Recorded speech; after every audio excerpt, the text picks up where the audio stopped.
So one thing I'm learning is that I need to get better at putting my phone landscape for YouTube videos. But this morning, one of the big things when I've been probably for the better part of like 2 years being woken up around like 3-ish, and there's a lot of spiritual teachings that go back and forth on why that maybe happens. My experience has been that a lot of times this is when I feel like I hear my higher self, or I hear guidance in a much more clearer way, or I'm able to see patterns in a whole new light. And this morning, what I'm really sensing is that, I'm T-minus 5 days from being out of where I live and having Amos at my friend's. I don't know how to fundraise. I have built and know how to facilitate, do leadership development, to help companies create mentoring programs. I know how to lead group calls, group coaching. I've done all that. I've done that for like 20 years. What I don't know is, how do I build a business that not only highlights my heart's desire, which is to really travel and learn so much more about myself as I move through the world, to really explore the parts of me that I've never allowed. Now, I've traveled even around the country. I've been to so many different states. And one of the things I realized is a lot of times for myself, and I wonder you, if you go and we're just barely winding down, we're just barely getting to a point where we feel maybe relaxed, and then it was like back to work. And for me, the realization was how much I missed because I was in my head and I wasn't in my heart, and I wasn't diving deeper into the cultures like the way I wanted to. And I was going to all of the tourist sites, of course, and I always would try to venture into more of the normal, how people just lived. But I found it difficult, and that's one of the goals with this show, is that. But the other part is to teach and show, we can actually go after something that we really desire in our own heart. We can create something out of nothing. That's the incredible opportunity humans have. And all the limiting beliefs that get in the way. Because again, trust me, I'm sitting here and I'm just thinking how at moments wanting to beat myself up about where I'm at, that I had everything and how did I get here, to this other part of understanding there's this deeper knowing that's no, this is exactly designed for me. This is designed for me to know myself. And that part can be a little bit more difficult because we think it's just us. And what I've learned is that spiritually there's a much higher being, that I'm just this physical manifestation of something much higher that is expressing through me. And so that's really the presence of now. And there'll be these moments where I've been feeling some anger. And so I just have to sit with that in my body and be okay, it's okay to be angry. It's okay to feel like you maybe messed up. It's okay to, be selling things that I've worked so hard to get. But at the same time, they're going to move on to other people's places, and they're going to be helping me move towards my goals and dreams. And,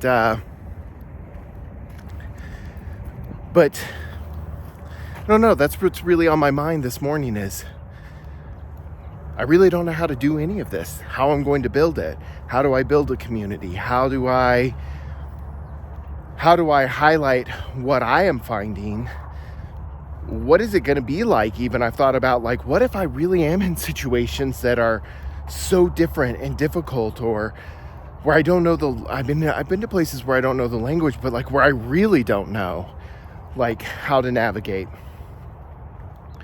Is it possible in those moments to tune into my intuition and be guided? What are the crazy ways? Like, I was thinking this morning after my meditation, I'm like, okay, how could world come together? Because abundance, for a long time, I thought abundance, and many of us equate abundance, and what is talked about in media is that it is in your bank account, it's in your investments, in the amount of real estate you own. But I actually come out of the financial industry and banking industry, 30 years of experience in that field. And I've met a ton of people who have a ton of what you would call abundance, who are not happy, who are not connected to themselves, and who are tied to those things. And then you have the other side, people that, there's all sorts of it. But abundance, anyways, this is rambling. What came to me was, I'm sitting there and I'm in the present, in the now. So Eckhart Tolle wrote The Power of Now. All these other spiritual teachers we know, from Jesus to Krishna to Gandhi to, all of it is about being present in the now. And when we're in the now, we're not worried about the future. We're not worried about the past. And that's the gift that comes in, is oftentimes these ideas. A lot of people will get this when they're in the shower. And so I was sitting there and I was making my breakfast and I'm thinking like, okay, I'm about to be using up all the rest of my ingredients that I have and making good use of them. And I'm going to show you guys cooking too, because I like to cook. But I thought, abundance. I want to get to Peru. There's money that is involved and needed. Fundraising, taking on private clients, coaching, could be speaking. There's all these other ways. And then this idea was like, what if somebody gave you their airline miles? Like, they bought a ticket on airline miles. And that's a crazy thought, because you're like, well, why would somebody do that? And then I think back, like, there was a time when, and I had a bunch of airline miles, and I had some friends that wanted to go somewhere, and I wasn't using them, and it was corporate. I traveled so much that I got, from a corporate standpoint, I always got miles. So I was just like, here, I'll book the tickets. I didn't even remember that until today.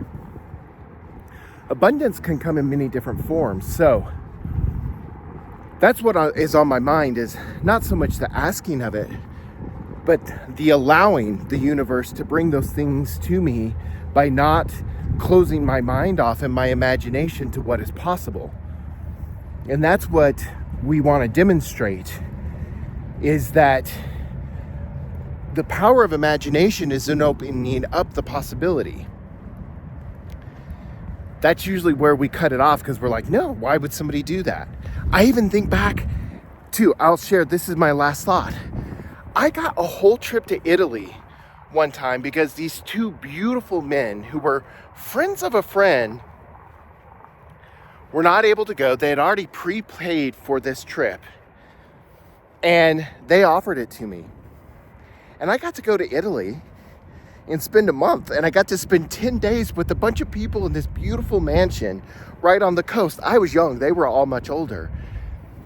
That's magic. That's the universe coming through. And I'm having to remind myself. So even if you're sitting here feeling stuck, think about some of those special times when things just happen. They seem to drop out of the sky and land in your lap, and you're like, oh, that was easy.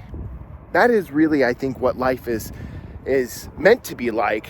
And that is what a lot of people don't want us to know. And that's why the news keeps fear going and all these other things. So that's what's on my mind. That's this morning.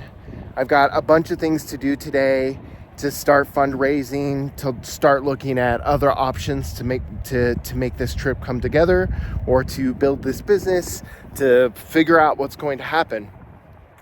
Do I do a newsletter? Do I do a blog, video, what have you? And that's the journey. That's where I'm at. And more to come.